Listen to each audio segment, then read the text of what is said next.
వార్షికోత్సవం సందర్భంగా Meenakshi test tube baby centre Guntur నందు ఐవీఎఫ్ ట్రీట్మెంట్ పై 40% రాయితీ.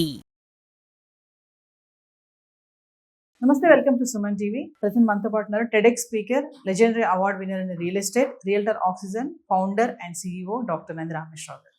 నమస్తే సార్. ఒక డౌట్ సార్, ఏంటంటే ₹1,00,00,000 బడ్జెట్ ఉంది నా దగ్గర. నేను గ్రేటెడ్ కమ్యూనిటీలో హార్ట్ తీసుకోవాలా, లేదా ఇండిపెండెంట్గా నేను హౌస్ తీసుకోవాలా? చాలా ఫ్యామిలీస్లో వైఫ్ అండ్ హస్బెండ్కి ఇక్కడ ఇష్యూ అవుతూ ఉంటుంది.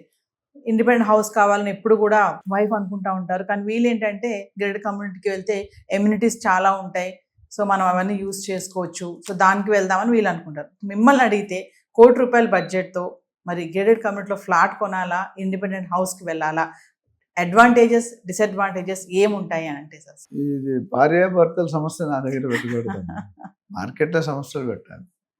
ఇప్పుడు చాలామందికి అర్థాలు కొద్దిగా సరిగ్గా రియల్ ఎస్టేట్ టెర్మినాలజీ మీద చాలా అవగాహన తక్కువ ఉందాం మనం. వాళ్ళకి యాక్చువల్ బిల్డర్స్ వాళ్ళు తీసేస్తే సామాన్య ప్రజలు అదర్ సెగ్మెంట్స్లో పనిచేస్తారు. అగ్రికల్చర్ భూమి ఉంటుంది ఫస్ట్, దాని తర్వాత ఫామ్ ప్లాట్స్ ఉంటాయి, దాని తర్వాత రెసిడెన్షియల్ ప్లాట్స్ ఉంటాయి, R1, R2, R3, R.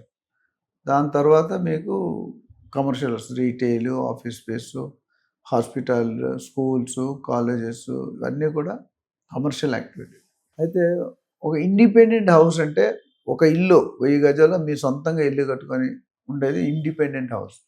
అది ఈ పరిస్థితిలో మీకు ₹1,00,00,000 కాదు కదా, ₹1,50,00,000 కూడా రాదు. Until unless you go 30, 40, 50 kilometre Patancheru దాటి బోడోకోలు అక్కడ దొరుకుతాయి.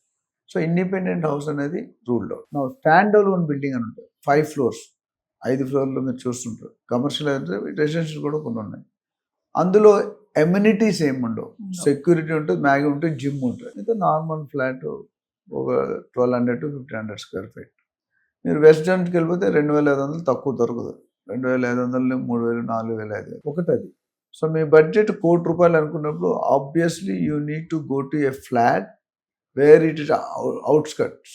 కోకాపేటలో మీరు ఫ్లాట్ కొనంటే 2,000 స్క్వేర్ ఫీట్ కొనాలన్నా 4 కోట్లు, 3 కోట్లు తక్కువ దొరకడం కష్టం. అంటే కొన్ని 1 crore, 2 crore దొరికేవి, దానికి ఏదో మిస్సింగ్ ఉంటుంది. ఆ మిస్సింగ్ తెలియకపోతే మేము బుక్ అయిపోతుంది. సో ఆడవాళ్ళకి ఏం కావాలంటే గుడ్ నైబరింగ్ కావాలి దీంట్లో. ఇప్పుడు హౌసెస్ తగ్గిపోయినా, ఒకప్పుడు మీరు చూసుకుంటే హౌసెస్ 2-3 పనులకే పరిమితం అయ్యేవారు. ఇప్పుడు ఏమైంది, లగ్జరీ పెరిగింది, కల్చర్ పెరిగింది, అవేర్నెస్ పెరిగింది, సోషల్ మీడియా పెరిగింది. So ladies are equally earning, or sometimes they are earning more than their husbands. Yes. So decision power making అనేది కొన్ని విషయాల్లో షిఫ్ట్ అయిపోయింది. ఎస్పెషల్లీ జాబ్ లేకపోతే ఇంకా షిఫ్ట్ అయింది. డామినేట్, ఒకప్పుడు హస్బెండ్ డామినేట్ చేస్తే ఇప్పుడు వైఫ్ డామినేట్ చేస్తారు, బికాస్ ద కండిషన్స్. కానీ మీరు చూసుకుంటే డాక్టర్స్ ఉన్నారు, most of the doctors 4 years, 5 years, 6 years కానీ చూసుకుంటే ఇద్దరు లవ్ మ్యారేజెస్ ఉంటాయి ఎక్కువ. ఎందుకంటే వాళ్ళకు అండర్స్టాండింగ్, ఒక డాక్టర్ తాలూకా విలువ టైం ఇంకో డాక్టర్ తెలుస్తుంది. ఒక డాక్టర్ ఇంజనీర్, డాక్టర్ సినిమా యాక్టరింగ్ చేసుకుంటే మ్యాచ్ కావట్లేదు.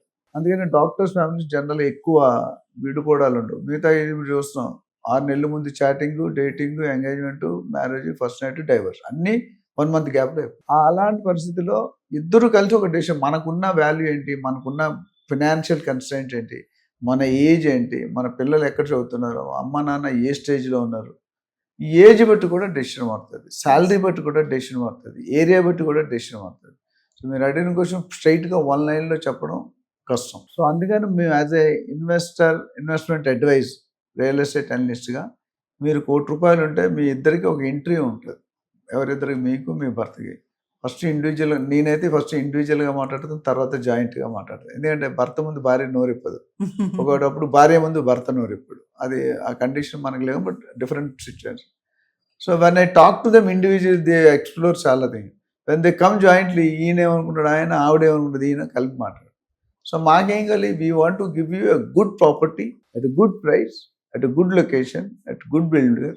అది చేస్తాం. సో మేము అనలిస్ట్గా అది చేస్తాం. అందుకని we are there in the market for last 30 years plus ఉన్నాం. ఒక 30,000 మంది బయర్స్ని, సెల్లర్స్ని గైడ్ చేసాం. రియల్ ఎస్టేట్ లీడర్స్ని ఒక 30,000 మంది డెవలప్ చేసాం. 1,00,000 మంది చేయాలన్న కోరికతో ముందుకు వెళ్తున్నాం. సో మన దగ్గర 10 సంవత్సరాలు, 20 సంవత్సరాల ముందు కొనుక్కునే వాళ్ళు మల్టీఫోల్డ్, ఒక బ్యాంకులో నీ దగ్గర ₹1,00,00,000, ఫస్ట్ ₹1,00,00,000 వేసుకు ఎలాగొచ్చు అని అడుగుతాడు. సరే, వైట్ ఇన్కమ్ ఉంది, బ్యాంకులో వేసుకుంటే 15 సంవత్సరాలు అయితే కానీ డబల్ అవుతుంది. అవునా? ఇవాళ ₹1,00,00,000, నెలకు 6%, 6.5%, ఎప్పటికీ అవుతుంది, 15 6 90. సో రియల్ ఎస్టేట్లో అలాంటి సందర్భాలు లేవు. 4 to 5 years ఇప్పుడు గత 10-15 సంవత్సరాలుగా జరుగుతున్న సన్నాడు 4 to 5 years డబుల్ అయింది. కొన్నాళ్ళు 3 times కూడా అయింది. అందుకని మేము ఈ ₹1,00,00,000 ఇన్వెస్ట్ చేయాలనుకుంటే మా దగ్గర ఒక క్వశ్చనర్ ఉంటుంది, ఒక 25 క్వశ్చన్. ఆ క్వశ్చనర్కి ఆన్సర్ చేస్తే 50%. మిగతా 50% మీతో మాట్లాడి మీరు లోన్కి వెళ్తారా, మీ దగ్గరే ఫండ్స్ ఉన్నాయా, మీ అత్తగారు స్పాన్సర్ చేస్తారా, మీ అమ్మగారు స్పాన్సర్ చేస్తారా, అన్నయ్య స్పాన్సర్ చేస్తాడా. నాకు ఒక ఫ్యామిలీ తెలుసు, చెల్లిని బామ్మర్దిని పెళ్లి చేశాడు. ఆయన జాబ్ లేదు, ఓన్లీ తిని పడుకుంటాడు. అంతా ఈ మేడం ఎక్కడెక్కడో కష్టపడి ఫ్యామిలీని ఉంటుంది.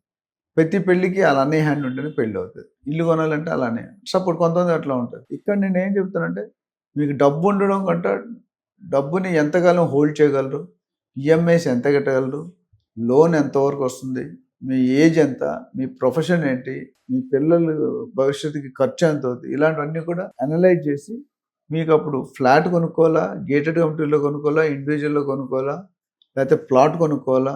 ఒక ఎగ్జాంపుల్ చెప్పాను నీకు, చాలామంది ఫ్లాట్ కొనుక్కుంటారు, ఆల్రెడీ ఇల్లు ఉంది, ఫ్లాట్లో రిటర్న్స్ అంటారు. రిటర్న్ అంటే 2.53%. అదే ప్లాట్లో పెట్టుకుని 20-25% పర్ మంత్ పర్ యానం వస్తుంది. అలాంటి డెసిషన్లు individual case to case, patient to patient medicine వేరు, రోగం ఒకటి ఉన్న ట్రీట్మెంట్ వేరు ఉంటుంది. సో దీన్ని బట్టి we'll suggest. Yes, thank you sir.